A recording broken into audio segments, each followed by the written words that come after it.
really excited to be filming this companion DVD.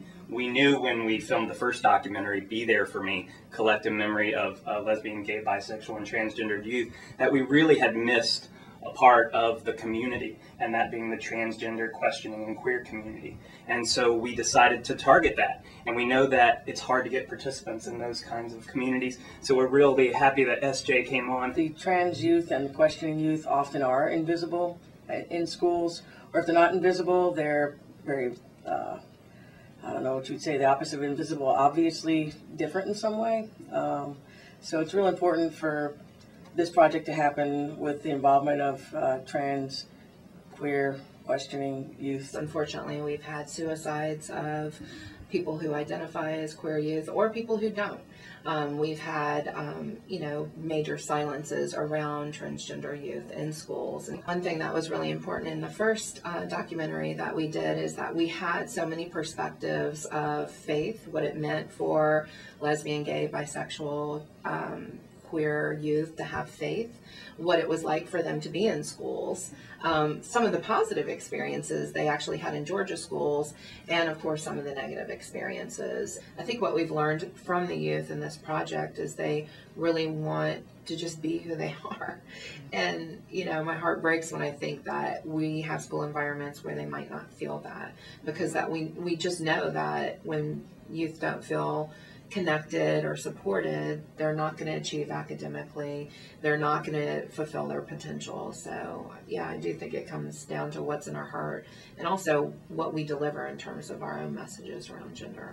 This piece is really about highlighting how transgender, queer, questioning youth, what their experiences are in school, because they're so invisible. Schools really aren't equipped to support them, and we really want to make sure that these youth move from a place of resilience to thriving.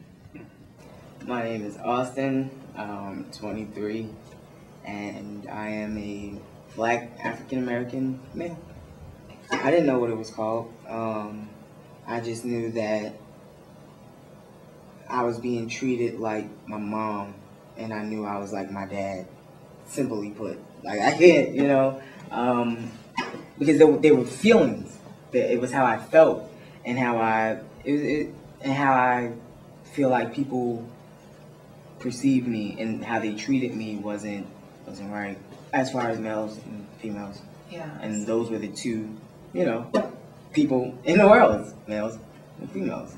But really, for me, if I feel like, then there's me in the middle, It was really rough because I didn't have anybody to talk to, and I felt like roles were already planned out, but I knew I didn't fit it. High school was pretty cool.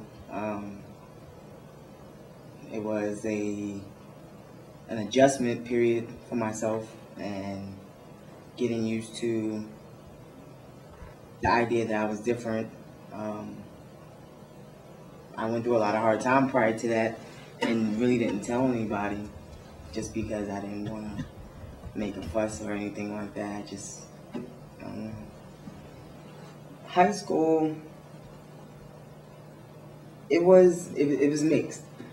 I had pretty fair, nothing out of the ordinary, as far as trouble goes. And the only difference between me and, just another person would be that I was going through finding who I was and accepting that and being true to myself.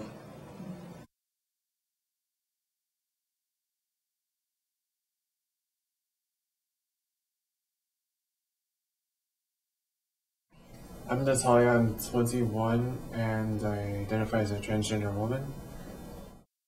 I went to Roswell High School in Roswell, Georgia. The first year or two of high school, I didn't really know that I was trans. I didn't really understand that bit of my identity. I didn't have words for it. I knew I felt different from other people, but I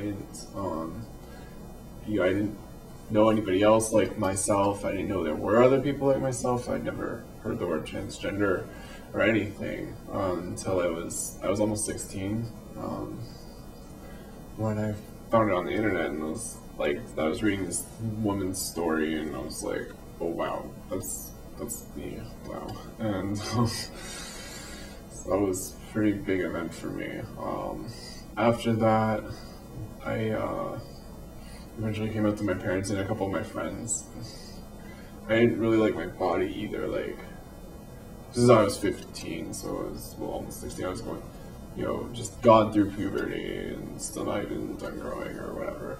And I really didn't like how my body was changing. So, like, I didn't like getting facial hair and stuff. And like, she talks about that, and just like, yeah. The result was that by the end of high school, my whole senior year, I'd been on hormones. I had been seeing a therapist for about 2 years at that point, and things were moving on for me in that perspective. When I came out as trans, I started with only a few people, and they were all girls, by the way. I guess I didn't really know how a guy would take it. My brother, he didn't take it too well at first. You know, he's cool now, but it was hard for him, so I was kind of wary about telling my guy friends about it, because I was like, well, how would they think of that, you know?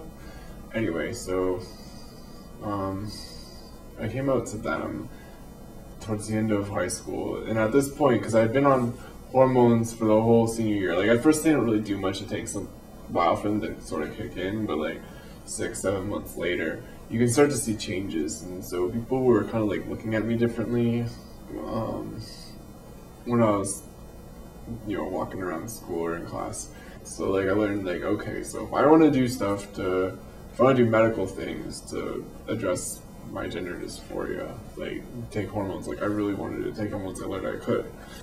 It's kind of like an epiphany, like, oh wow, I can, like, I'm sitting here just living my life, and I don't really like stuff, but there's nothing I can do to, oh wait, I have options. Like, it's really a powerful moment, I think, for me.